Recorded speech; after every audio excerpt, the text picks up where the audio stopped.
오늘의 사연 시작합니다. 안녕하세요. 지방에 위치한 외국계 기업에서 회계팀으로 근무하고 있는 20대 중반 여성입니다. 지금은 아무렇지 않게 잘 먹고 잘 살고 있지만 저의 10대 한 구석은 여전히 저에게 큰 상처로 남아있어요. 제 모든 10대가 고통스럽진 않았지만 저는 고등학교 시절 친구들에게 따돌림을 당한 적이 있는데요. 그 전까지만 해도 모든 친구들과 아무 서스름 없이 잘 지내왔던 저인데 그때 당시 친구가 좋아했던 남자애가 저를 좋아한다고 말을 해서 제가 꼬리를 쳤다는 둥 이상한 소문이 돌았었어요. 저는 진짜 아니라고 같은 학원에 다녔던 것뿐인데 왜 그러냐며 계속 오해를 풀고자 노력했지만 그때 당시 여자들의 질투는 상상을 초월하잖아요. 제 위침은 묵살되었고 소문이 와전되어 얄짤없이 따돌림을 당하게 됐죠. 저는 친구들에게 막 의지를 한다거나 정이 많은 타입은 아니라서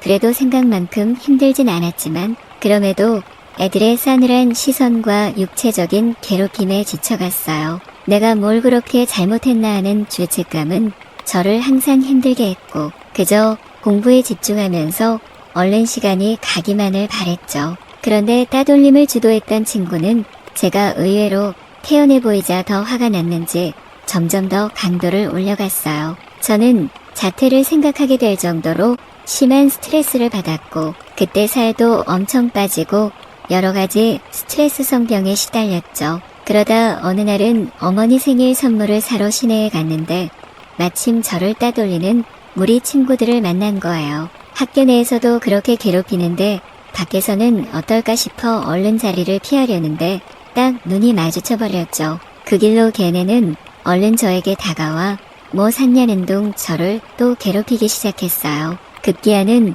으슥한 곳으로 저를 끌고 가서 본격적으로 저를 밀치기도 하고 등이나 팔뚝 쪽을 때리기도 하더라고요. 요즘 뉴스에 나오는 심한 정도의 학교 폭력은 아니었지만 충분히 저에게는 고통의 시간이었고 꿋꿋이 잘 참아왔던 시간이 무색할 만큼 너무 힘이 들어 눈물이 나려 했죠. 속으로 정말 안 좋은 생각까지 하면서 힘들어할 때쯤 멀리서 누군가의 목소리가 들렸어요. 너네 뭐하는 짓이냐고 왜 여럿이서 한 명을 괴롭히냐며 소리를 쳐댔죠. 저는 고개를 숙이고 있어서 상황을 정확히는 파악하지 못했지만 그는 얼른 저에게 다가와 감싸고는 친구들에게 한 소리를 했어요. 무슨 일인지는 모르겠지만 싸우고 싶고 따질 게 있다면 정정당당하게 한 명씩 대화로 풀라고 막 뭐라 했죠. 웃기는 이야기지만 저를 괴롭혔던 친구들도 따지고 보면 일진축에는 끼지도 못하는 평범한 아이들이어서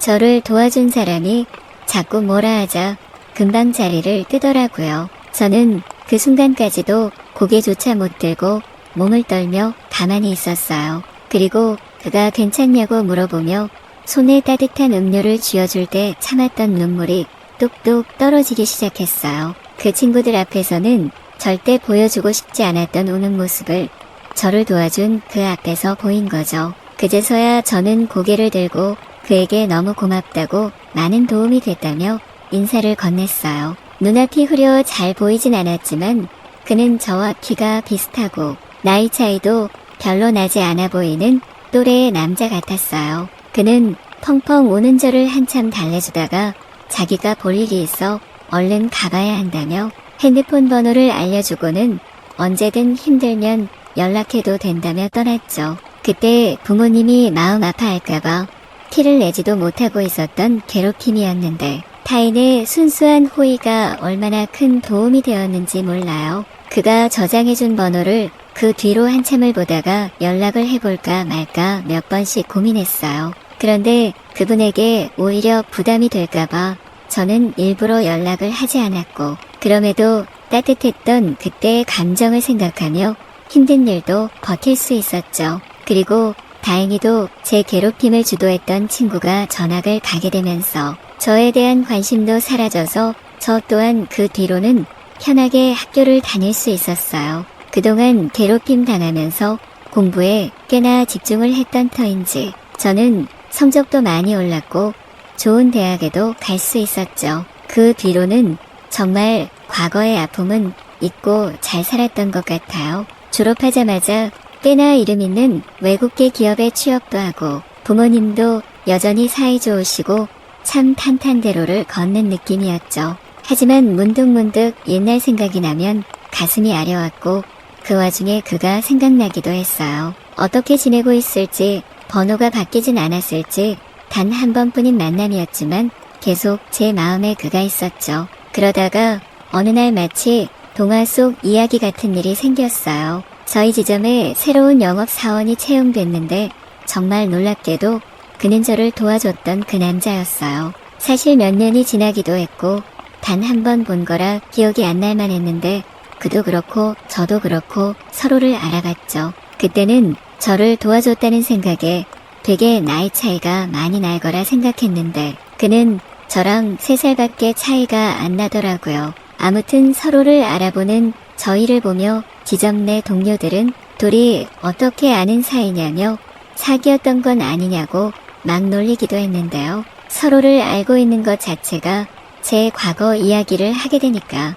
그도 그렇고 저도 그렇고 그저 어떻게 알게 된 건지는 말을 하렸죠. 저는 그에게 최선을 다해 업무를 알려주기도 하고 도와주기도 했어요. 너무나 고마웠던 사람이라 뭐든 다 해주고 싶었거든요. 그는 그런 저에게 왜 연락 안 했냐며 내심 기다렸다고 장난을 치기도 했고 그러면서도 저를 참 다정하게 바라봐줬죠. 그리고 자연스럽게 우리는 연인으로 발전했어요. 정말 말도 안 되게 운명적인 만남으로 사이가 발전한 게 참 신기하기도 했고 회사 생활하면서 알게 된 그의 모습 또한 너무나 설레고 보기 좋더라고요. 성격이 워낙 좋아 누구와도 잘 지내고 그러면서도 저에게는 유난히 따뜻해서 행복했어요. 같은 회사다 보니까 평일이나 주말이나 시간만 날 때면 서로의 집에 가서 뜨거운 사랑을 나누기도 했고 그저 서로를 껴안고 이런저런 이야기를 나누다 잠에 들기도 했죠. 정말 힘들었던 시기에 따뜻한 손을 내밀어준 그와 뜨거운 사랑을 하고 있다는 게 아직도 믿기지가 않아요. 가끔은 이게 꿈인가 싶어 볼을 꼬집어 보기도 하는데 그럴 때마다 예쁜 얼굴 상한다며 말리는 그가 너무 좋습니다. 앞으로도 저는 그에게 최선을 다하고 또 고마운 마음을 가득 담아 제 사랑을 듬뿍 주고 싶어요. 은근히 장난기도 있는 그는 회사 내 엘리베이터에서 마주칠 때면 몰래 입맞춤을 하기도 하는데요. 그런 식의 스킨십을 원래는 되게 싫어하는 저였는데 제 남자친구여서 그런지 그마저도 괜히 웃기고 짜릿하고 그렇더라고요. 그래도 혹시 모르니 회사 내에서의 스킨십은 최대한 자제해야겠다 생각 중이랍니다. 아무튼 오늘 제 이야기는 여기까지예요. 여러분들 모두 행복한 사랑하시길 바랄게요. 감사합니다.